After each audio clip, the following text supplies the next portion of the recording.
በረን ተጫዋች አምጥቶ በዚህ ቡድን ውስጥ ማካተት እኛ እንደውም ማኑኤል ኡጋርቴ የለም ሌላኛው ማኑኤል ኡጋርቴ ወደ ቡድኑ መቀላቀል ምን የሚሉት ነው የሚል ሐሳቦችን ሁሉ ስንጨምር ነበር። ምክንያቱም ዩናይትድ የሚፈልገው አሁን በቃ አሁን እንደ ቴሌማንስ ቢያንስ ቴሌማንስ ይሻላል፣ ልምድ አለው፣ ኤክስፒሪየንስ አለው። ዮሪ ቴሌማንስ የኤደርሰን ዲል ኦፍ መሆኑን ተከትሎ ነው ወይም ደግሞ የኤደርሰን ውል በሕክምና ምርመራ መቋረጡን ተከትሎ ነው ከአታላንታ በ38 ሚሊዮን ፓውንድ ማንቸስተር ዩናይትድ አዛውሮት የነበረው ኤደርሰን ለፊርማ ለመፈረም የሕክምና ምርመራ ሲያደርግ ችግሮች ስለነበሩበት የኤደርሰን ዲል ወይም ስምምነት አለመፈጸሙን ተከትሎ ሳይታሰብ ሳይጠበቅ የ29 ዓመቱን ቤልጂየማውን የአስቶን ቪላ አምበል ዮሪ ቴሌማንስን ውስጥ ለውስጥ የሰራው ዩናይትድ ሁሉ ነገር ጨርሷል። ፊርማ ነው የሚቀረው። ከተጫዋቹ ጋር ተስማምቷል።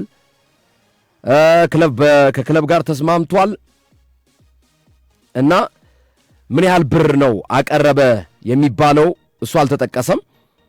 እንግዲህ መረጃውን እንዳልነው በዋናነት ዘ አትሌቲክ፣ ቀጥሎ ደግሞ እነ ዘሰን እና ዴይሊ ሜል የመሳሰሉ ታላላቅ የስፖርት መገናኛ ብዙሃኖች፣ በኋላ ላይ ደግሞ ብዙ ኢትዮጵያውያን የምትከታተሉት ፋብሪዚዮ ሮማኖ ማረጋገጫ የሰጠበትን ዜና ይዞ መጥቷል። ዮሪ ቴሌማንስ ፊርማው አላለቀም ገና ነው። አክቹዋሊ ግን ስምምነት አድርጓል እና ጫፍ ላይ ነው፣ ያው በሩ ላይ ደርሷል ማለት ነው። ስለዚህ በሩ ላይ ደርሷል ከተባለ እናንተም በሩ ላይ ደርሷል በሚለው እንድትይዙት ነው። በኋላ ደግሞ ሌላ ጣጣ መጥቶ ሳይፈርም ሲቀር እንዲህ ብላችሁን ነበር እንዳትሉን ማለት ነው። እኛ እየገለጽን ያለ ነው ማንቸስተር ዩናይትድ ዮሪ ቴሌማንስን ለማስፈረም ተቃርቧል በሚለው ጉዳይ ነው እና ይፋዊ የዝውውር ዋጋው አልተነገረም። ነገር ግን ከ40 ሚሊዮን ፓውንድ በላይ እንደሚደርስ ወይ 41 አካባቢ እንደሚደርስ እየተገለጸ ይገኛል። አልተረጋገጠም ገና። ያን ያህል የመድረስ ዕድል አለው ተብሎ እየተነገረ ነው። 41 ሚሊዮን ፓውንድ ወደ 34 አካባቢ ወይም 33 ሚሊዮን ዶላር አካባቢ ይሆናል ማለት ነው እና ወደ 41 ሚሊዮን ፓውንድ። አስቶን ቪላ እድለኛ ነው ባይዘው ሶፊ ከሌስተር ሲቲ በነፃ ነው ያገኘው ዮሪ ቴሌማንስን በነፃ ዝውውር። አስቶን ቪላ ዮሪ ቴሌማንስን በነፃ ዝውውር ወስዶ ለዩናይትድ አሁን ወደ 40 ሚሊዮን ፓውንድ ሊሸጥለት ነው ማለት ነው። ቢዝነስ ማለት ይሄ ነው አስቶን ቪላ የሰራው ስራ ማለት። 29 ዓመቱ ነው። የቡርኖ ካፒቴን ነው፣ የአስቶን ቪላ ካፒቴን ነው። ማንም ያልጠበቀው ዝውውር ነው እና እንግዲህ ይሄ ተጫዋች ይሳካል ወይስ አይሳካም የሚለውን አብረን እናያለን። ኤሌት አንደርሰንን ማንቸስተር ዩናይትድ ትኩረት አድርጎበት ነበር። ማቲያስ ፈርናንዴዝን እነዚህን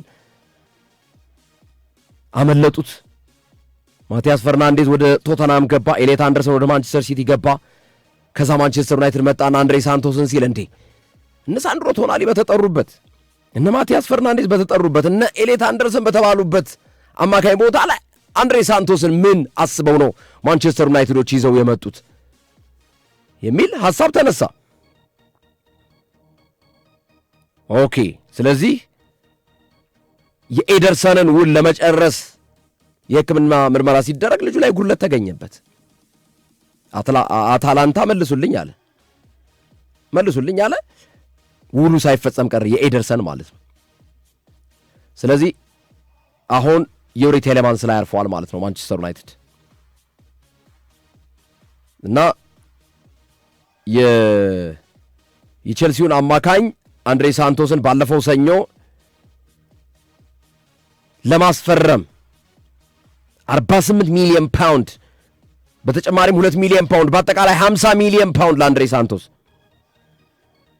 ማቅረቡ የተገለጸ ሲሆን ዋጋውን በተመለከተ ግን ቼልሲው ማንቸስተር ዩናይትድም ቼልሲም በተለይ ማንቸስተር ዩናይትድ እንደ ውሸት ነው ይሄን ያክል ብር አይደለም ብለዋል። እና ስንት ነው አንድሬ ሳንቶስን ለማስፈረም ያሰባችሁት ሲባሉ እሱ ጊዜ የሚፈታው ጉዳይ ይሆናል ተብሎ ነው የተገለጸው ማለት ነው። እና አሁን ደግሞ የዮሪ ቴሌማንስ ስሙ ተነስቷል። ግን ለመዘዋወር መስማማት መቃረብ ነው እንጂ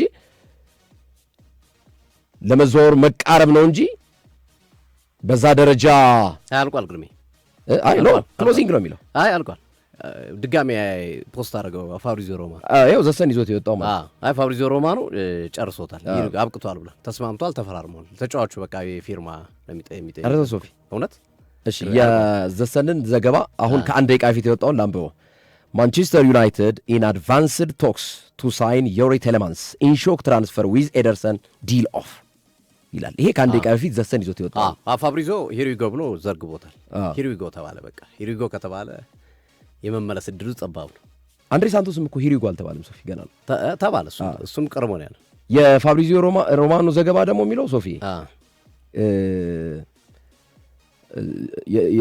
ዘገባው ላይ የሚለው ማንቸስተር ዩናይትድ ክሎዚንግ ኢን ኦን ዩሪ ቴሌማንስ ዲል ነው የሚለው። ሂርዊጎ ሱን ይላል። በቅርቡ ሂርዊጎ እንላለን። ደገመው ሁለተኛ። ጥሩ ዞሮ ዞሮ ሁለት ጊዜ ነው የዘገበው ግርሜ። ልክ ነው፣ የመጀመሪያው ልክ ነበረ፣ ሁለተኛው ግን ይሄ ማለት ሂርዊጎ ብሎታል። ከ20 ደቂቃ በፊት የወጣ ዜና ብሎ ይዞት የወጣው ማለት ነው። ከዛ በኋላ ድጋሚ ያደረገ ከሷ በኋላ ሌላ እሷ አጭር ነበር፣ ረጅም ጽፏል። ጥሩ ዞሮ ዞሮ ከፈረመ ምሰየው ውል ማፍረሻውን ጭምር ጨምሮ ሁሉን ነገር ዲቴል አስቀምጦታል ግርሜ። እሺ ጥሩ፣ እንደዛ ከሆነ ጥሩ እንትን ነው። በኋላ አንዳንድ እንደዚህ አይነት ነገሮች የፊርማ ጉዳዮች አነጋጋሪ ስለሆኑ አሁን የፋብሪዚዮ ሮማኖ ከ20 ደቂቃ በፊት ዘሰን ደግሞ ከ1 ደቂቃ በፊት አሁን ብሬኪንግ ብለው ይዘውት የወጡት ላይ ንግግር ኦልሞስት መቃረቡን የሚጠቅሱ መረጃዎች ስለሆኑ ከፈረመም ኦልሞስት ጥሩ ነው፣ አሪፍ ነው። መፈረሙ የሚቀር አይመስልም ከዜናዎቹ አንጻር ስንመለከተው ማለት ነው። ዞሮ ዞሮ የዩሪ ቴሌማንስ ወደ ማንቸስተር ዩናይትድ ቤት መምጣት ግን ያልተጠበቀ ያልታሰበ በጣም አነጋጋሪ የሆነ የዝውውር ጉዳይ ነው። ስለዚህ ሶፊ እስኪ የዩሪ ቴሌማንስ መምጣት ምን ለዩናይትድ ምን አስተዋጽኦ ሊኖረው ይችላል የሚለውን እናንሳ። አሪፍ ዝውውር ነው። እኔ ከኤደርሰንም ከአንድሬ ሳንቶስም የዩሪ ቴሌማንስ ተመችቶኛል። እውነት ለመናገር ቡድን መምራት ይችላል፣ ኤክስፒሪየንስር ነው እና ማንቸስተር ዩናይትድ አሁን ነው ጥሩ የተባለ ብዬ ጥሩ ዝውውር አከናወነ ምለው እኔ የዩሪ ቴሌማንስ ላይ ነው። ግርምዬ አድማጮቻችን ደግሞ ዝውውር ማለት እንዲህ ነው፣ በቃ አድፍጠ መስራት ማለት ይሄ ነው። ሳይጠበቅ ሰርፕራይዝ ነው። ሰርፕራይዝ ነው። እንግዲህ ማንቸስተር ዩናይትድ በፍጹም ያልተጠበቀ ያልተገመተ እና ብዙዎች ያልጠበቁት ዝውውር ነው ማከናወን የቻለው ይሄ ዝውውር ማለት ነው። በዚህ ሂደት ውስጥ እንግዲህ ማንቸስተር ዩናይትድ ለዩሪ ቴሌማንስ ውል ማፍረሻ 41 ሚሊዮን ዩሮ ከፍሏል። 41 ሚሊዮን ዩሮ ከፍሏል። መልቀቂያ ዋጋው ማለት ነው። የግል ጉዳዮች አልቀዋል። የመልቀቂያ ዋጋው ሪሊዝ ክሎዝ አክቲቬት ተደርጓል። አንድ ተጫዋች ሪሊዝ ክሎዝ የመልቀቂያ ዋጋው አክቲቬት ከተደረገ የግል ጉዳዮች ከተስማማ ዝውውሩ አልቋል ማለት ነው። ፌዴሬሽን ብቻ ማስገባት ነው የሚጠበቅብህ። አየው ግን ዝውውር እንዴት በየደቂቃው እንዴት እንደሚፈጥን ሶ እንግዲህ ለማንቸስተር ዩናይትድ ይሄ ተጫዋች ሁለተኛ ፈራሚ ነው፣ የክረምቱ አማካይ መስመር ተጫዋቾች መካከል ማለት ነው። አንድሬ ሳንቶስ ቀጥሎ የዩሪ ቴሌማንስ መምጣት አድማጮቻችን ያስቁኛል። የማትገመት ሰው ሁን ማለት እንደዚህ ነው ይላል። እኔ በጣም በእግዚአብሔርን የዩናይትድን ዝውውር አድንቄያለሁ። የዩሪ ቴሌማንስ ሳታወራ ዝም ብለህ ውስጥ ለውስጥ ሄደህ በቃ ይሄ ነው። ይሄ ማለት ይሄ ዳርት አለ አይደል? ዳርት እንደዚህ አድርገህ ሰክተህ መሀሏን የምታገኛት የዳርት ስፖርት ላይ በቃ ዩናይትድ እሱን ነው በቃ የሰራው ስራ ይሄ ነው። በቃ ስራ ዝውውር ማለት ይሄ ነው። ብዙ ማውራት አያስፈልግም፣ ብዙ መለፍለፍ አያስፈልግም። ይሄኔ ስለ ዩሪ ቴሌማንስ ብዙ ተወርቶ ቢሆን ኖሮ 5-6 ክለብ ጣልቃ ገብቶባቸው ነበር። እንዲሁም ታስታውስ ከሆነ ግርምዬ የዩሪ ቴሌማንስ በሚመለከት ኮንትራቱ ሊጠናቀቅ መቃረቡን ተከትሎ ተጫዋቹ ያው በክረምቱ የዝውውር መስኮት የመልቀቅ ዕድሉ ሰፊ እንደሆነ በዓለም ዋንጫውም ጨዋታዎች ስናስተላልፍ ግርምሾ ስትል አስታውሳለሁ። ዩሪ ቴሌማንስ በክረምቱ የሚለቅ ተጫዋች ነው እያልክ በተደጋጋሚ ስገልጽ ነበረ። ግን ማንቸስተር ዩናይትድን በፍጹም ኤክስፔክት አላረኩም። ማንም ኤክስፔክት ያላረኩበት የራሴ ምክንያት አለ። ምክንያቱም ማንቸስተር ዩናይትድ እየተመኘ ያለው እነ ሳንድሮ ቶናን፣ እነ ማቲያስ ፈርናንዴዝ፣ እነ ኦሬል ቹዋሚኒ ስለነበረ እዚህ ጋር ዩሪ ቴሌማንስን ያስባሉ ብዬ አላስብም። ግን ጥሩ ነው፣ ዋይ ዝውውር ነው። በተወሰነ መንገድ ክፍተትም ጥንካሬም ቢኖረውም ማለት ነው። ትልቁ የሚጠቅማቸው ነገር ኤክስፔሪንስ ነው። ልጁ በሌስተር ሲቲ ተጫውቷል፣ በአስቶን ቪላ ተጫውቷል። በጣም ትልቅ ልምድ ያለው ተጫዋች ነው። ይሄ ገና መጥቶ ላይክ ለምሳሌ ኤደርሰን ከአትላንታ መጥቶ ምን ሊፈጥር ይችላል? ሊጎዳ ይችል ይሆን እንዴ?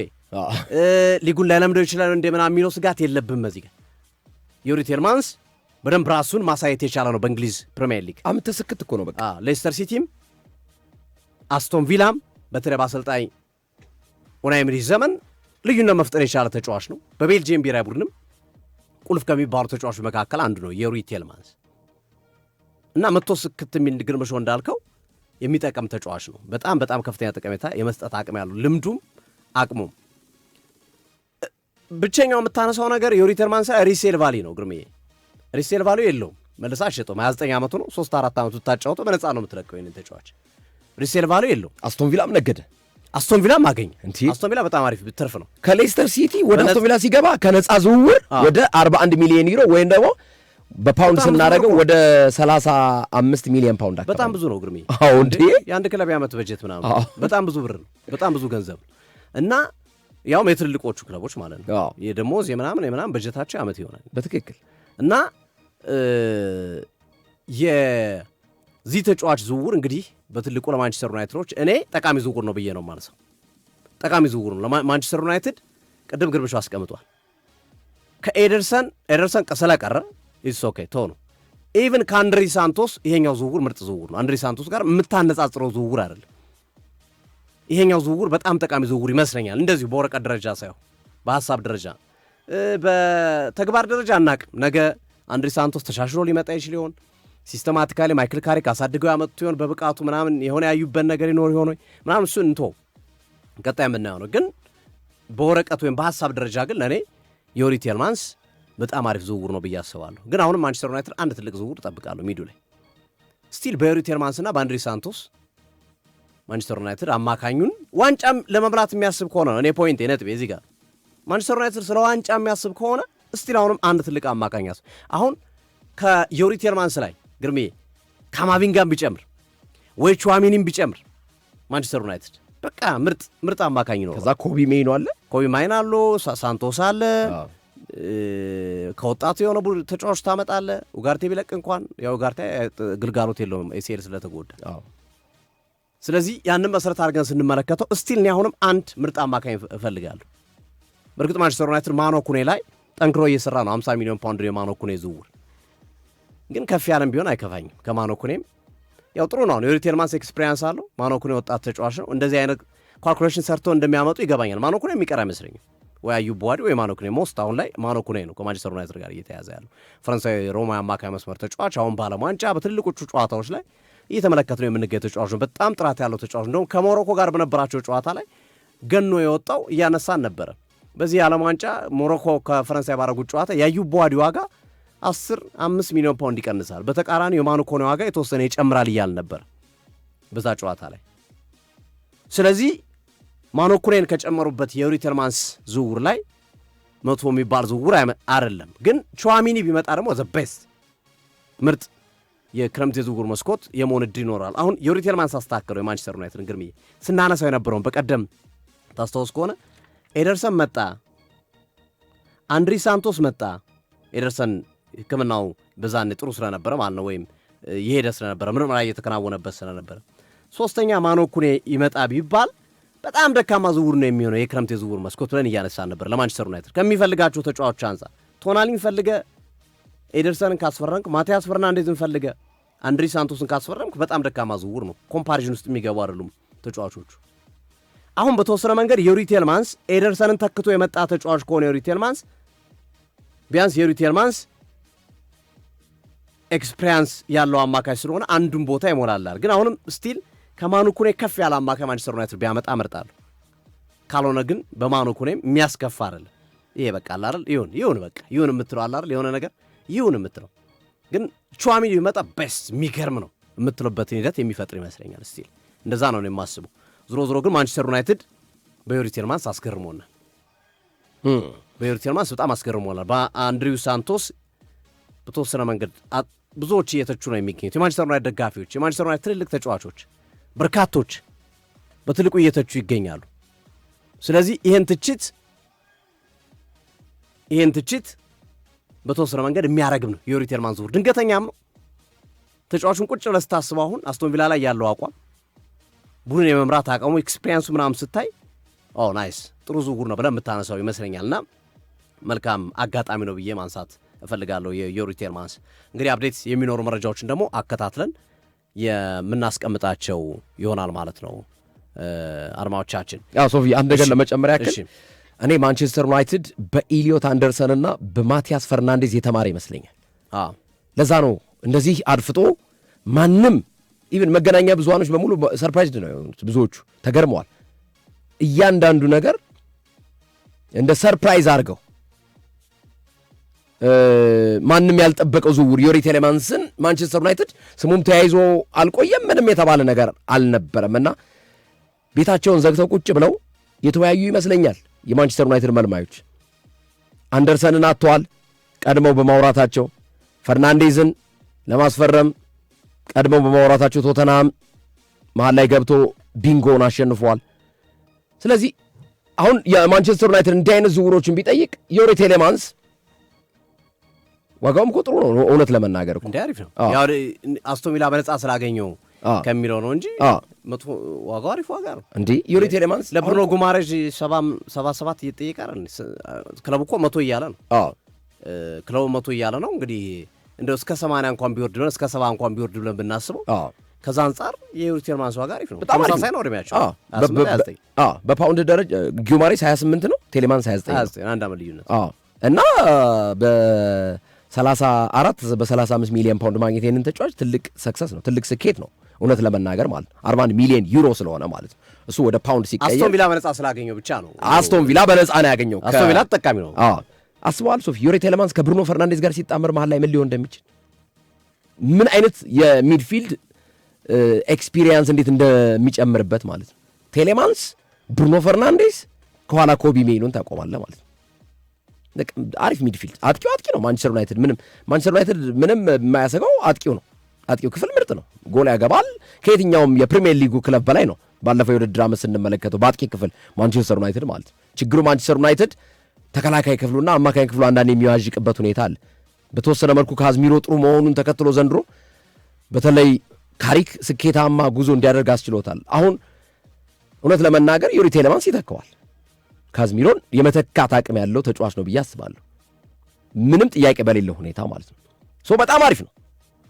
አሁን ዩናይትድ በዚሁ ሂደቱ ሶፊ እንዳልከው አንድ ደግሞ ተከላካይና አንድ አማካኝ ከፍ ያለ ሁለት ተጫዋቾችን ቢያስፈርም እማኔ ነው የምነግር በጣም በቃ ማንቸስተር ዩናይትድ የ2028 ግቡ ቀድሞ 2027 ከአንድ ዓመት በፊት የመሳካት እድል ሊኖረው ይችላል ብዬ አስባለሁ። ያው 2028 ላይ ማንቸስተር ዩናይትድ ዋንጫ እንወስዳለን 150ኛ ዓመታቸው ስለሆነ ዋንጫ እንወስዳለን ብለው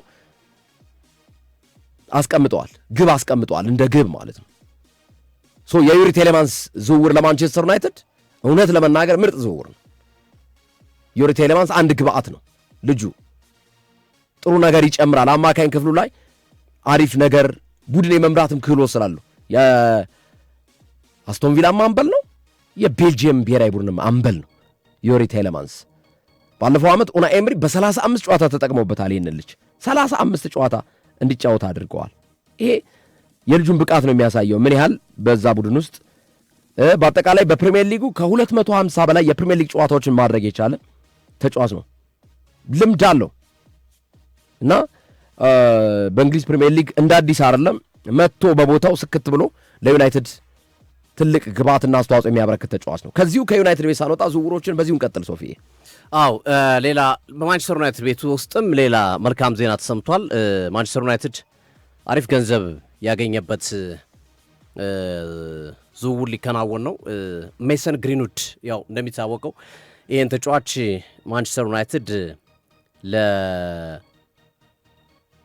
ለኦሎምፒክ ማርሴይ በሸጠበት ሰዓት ላይ ተጫዋቹ ለሌላ ክለብ የሚሸጥ ከሆነ ብለው ማንቸስተር ዩናይትድ ያስቀመጡት ዋጋ ነበር እና በዛ ምክንያት ተጠቃሚ ሆነዋል ወይም ይሆናሉ ማለት እንችላለን። እና ሜሰን ግሪንውድ ወደ ቱርኩ ፊነርባቼ ክለብ ለመሄድ በግል ጉዳዮች ተስማምተው ክለብ ከክለብም ጨርሰዋል። በዚህ ሂደት 38.5 ሚሊዮን ፓውንድ ፊነርባቼ ለኦሎምፒክ ማርሴይ ይከፍላል እና ማንቸስተር ዩናይትድ ተጫዋቹን ሲለቀው ከቀጣይ ሽያጫችሁ ላይ ከተጫዋቹ ቀጣይ ሽያጭ ላይ 40% ድርሻ የኔ ነው ብሎ ስላስቀመጠ ከ10 ሚሊዮን ፓውንድ በላይ ማንቸስተር ዩናይትድ ከዚህ ዝውውር የሚያገኝ ይሆናል። ወደ ካዝኖ ያስገባል። ወደ ካዝኖ ማንቸስተር ዩናይትድ እና በጣም ትልቅ ጠቀሜታ የሚሰጥ እንደሆነ ይጠበቃል። ሜሰን ግሪንውድ ወደ ፊነርባቼ በግል ጉዳዮች አልቋል። ክለብ ከክለብ ጨርሰዋል። 38.5 ሚሊዮን ፓውንድ ይከፍላል። ማንቸስተር ዩናይትድ 10 ሚሊዮን ፓውንድ ወደ ካዝኖ ያስገባል። ይሄ ክለቡ ካለበት የዝውውር ጫና አንጻር ብዙ ገንዘብ እያወጣ ነው የሚገኘው። ማንቸስተር ዩናይትድ ገንዘብ ብዙ እያገኝ አይደለም፣ ምክንያቱም እየሸጠ ስላልሆነ ወይም ደግሞ የሚሸጥ ብዙ ገንዘብ የሚያወጣ ተጫዋች የላቸው ማንቸስተር ዩናይትዶች እጃቸው ላይ። ያ ማለት ከሚፈልጓቸው ቋሚ 11 ከሚገቡት ተጫዋቾች አሁን ብሩኖ እንሽጥ ቢሉ 100 ይሸጡታል፣ ወይ 70 ወይ 80 ይሸጡታል። ሌሎችም ተጫዋቾችን ሽጥ ቢሉ ያን ያህል ገንዘብ ያገኛሉ። ግን መንካት ስለማይፈልጉ ዋና ቁልፍ ተጫዋቾቻቸውን ከቁልፍ ተጫዋቾቻቸው ውጭ ደግሞ ተሽጦ ዋጋ የሚያወጣ ተጫዋች የላቸው። ጃረን ሳንቾ በነፃ ነው። ማርከስ ራሽፎርድ ይኸው ገዢ አጥቶ እየተለመነ ነው። ሌሎችም ተጫዋቾች እንዲህ አይነት ገንዘብ ለማንቸስተር ዩናይትድ በጣም ጠቃሚ ነው ብዬ አስባለሁ። 10 ሚሊዮን ፓውንድ ማንቸስተር ዩናይትድ ከሜሰን ግሪንውድ ዝውውር ወደ ካዝናው የሚያስገባ ይሆናል። ማንቸስተር ዩናይትድ በሚቀጥሉ ቀናት 3 ዝውውሮችን ይፋ ያደርጋል። አንድሪ ሳንቶስን የካርዳርሎ ግብ ጠባቂ ነው። ካርዳርሎ ከሊድስ ያመጡት። እንደዚሁም ክርስቲያን ኦርዞኮ ኮሎምቢያዊው ተጫዋች ለተስፋ ቡድኑ በ750,000 ዩሮ ከፎርታሌዛ እግር ኳስ ክለብ ማስፈረማቸው ይታወሳል። እነዚህ ተጫዋቾች ወደ ማንቸስተር ዩናይትድ በሚቀጥሉት ጥቂት ቀናቶች ይፋ የሚደረጉ ዝውውሮች ናቸው። ከዛ ውጭ ሌላው በማንቸስተር ዩናይትድ በኩል መልካሙ ዜና ማቲያስ ዲሊት ከጉዳቱ አገግሞ ቅድመ ዝግጅቱን ተቀላቅሏል። ማንቸስተር ዩናይትድ ከሁሉም ክለቦች ቀድሞ ቅድመ ዝግጅት ጀምሯል። እንደሚታወቀው ከዓለም ዋንጫ ተሳትፎ የዓለም ዋንጫ ከተሳተፉ ተጫዋቾች ውጭ ያሉ በሙሉ ልምዳቸውን እያደረጉ ይገኛሉ። እነ ሌኒየሮን፣ ብሪያም ቡሞን እና የመሳሰሉ ተጫዋቾችን ቅድመ ዝግጅት ከካሪ ጋር ሲሰሩ ተመልክተናቸዋል። ማቲያስ ዲሊት ደግሞ ተቀላቅሏቸዋል። ማቲያስ ዲሊት እንደሚታወቀው አምና ኦልሞስት አመቱን በሙሉ ይባል በሚችልበት ደረጃ ይህ ሆላንዳዊ የተከላካይ መስመር ተጫዋች ለቡድኑ ምንም አይነት አገልግሎት አልሰጠም። የመጀመሪያዎቹ ወራቶች ላይ ነበረ ጥሩ አገልግሎት የሰጠው እስከ ዲሴምበር እስከ ታህሳስ ወር ድረስ። ከዛ በኋላ ግን ተጫዋቹ በጉዳት ምክንያት ረጅም ጊዜ መራቁ ይታወሳል እና አንዳንዶች እንደ አዲስ ፊርማ ነው እያሉት ይገኛሉ ማቲያስ ዲሊት። ማንቸስተር ዩናይትድ ሌሳንድሮ ማርቲኔዝ እና ማቲያስ ዲሊት ያላቸው ጥምረት በጣም አስደማሚ ነው። ችግሩ ሁለቱ ተጫዋቾች ሲጎዱ ነው። ከዛ ቀጥሎ ያለው ከማቲያስ ዲሊትና ከሌሳንድሮ ማርቲኔዝ ቀጥሎ ያሉት ጥምረቶች አስደሳች አይደሉም። ሃሪ ማጉዌር ሌኒየሮ ከአይደኔቨን ከሃሪ ማጉዌር እንደዚህ እያሉ የሚያስረሱ ጥምረቶች አሉ። የተከላካይ መስመሩ የማቲያስ ዲሊትና የሌሳንድሮ ማርቲኔዝ ግን በጣም ምርጥ ጥምረት ነው። ብቸኛው ችግሩ ይሄ ጥምረት ጉዳት ነው የሚያዩ። አሁን ታቻምና ሌሳንድሮ ማርቲኔዝ ግልጋሎት አልሰጠም። ዘንድሮ በተወሰነ መንገድ ሌሳንድሮ ማርቲኔዝ ግልጋሎት ሰጥቷል። ሌሳንድሮ ማርቲኔዝ ሲመጣ ማቲያስ ዲሊት ተመልሶ ተጎዳ። ግን ሁለቱ አንድ ላይ ካገኛቸው ማንቸስተር ዩናይትድ የተከላካይ መስመሩ በጣም ስትሮንግ ጠጣር የማይደፈሩ ነው እናየዋለን። ግን ሁለቱ በወጥነት የሚጫወቱ አይደለም። ሁለቱም ጉዳት በተወሰነ መንገድ የሚያጋጥማቸው ተጫዋቾች ከመሆኑ ጋር ታይዞ ማለት ነውና ማንቸስተር ዩናይትድ ዛሬ በጣም መልካም ዜና የተሰሙት ዩሪ ቴልማንስ መፈረሙ፣ ከሜሰን ግሪንውድ ሽያጭ 10 ሚሊዮን ፓውንድ ማግኘቱ፣ ማቲያስ ዲሊት ደግሞ ከጉዳቱ አገግሞ ልምምድ መጀመሩ ለቀጣይ የውድድር ዓመት እጅግ ወሳኝ ነው ብሎ ማንሳት ይቻላል። አድማጭ ተመልካቾቻችን አጋሮቻችን እውቅና እንስጥና ስንመለስ ሊቨርፑል እና ሌሎች የዝውውር ጉዳዮችን እንቃኛለን። ዓለም ዋንጫ መነሳት አለበት። ዓለም ዋንጫንም እናነሳለን። አድማጮቻችን ጂያኒ ኢንፋንቲኖ 64 ሊያደርጉት ነው 64 ብሔራዊ ቡድን መሆኑ ዓለም ዋንጫ ላይ አይንዛዛም የሚሉ በአንድ በኩል ይነሳሉ። እሳቸው ግን 64 ከማድረግ አልመለስም ብሏል። በጣም አሪፍ። እናት ባንክ የዚህ ፕሮግራም የክብር አጋር ነው። የመቻችሁ ያላችሁ ይገኛል። ከእናት ጋር ስራዎትን ሲሰሩ እጅግ ያማረ የደመቀ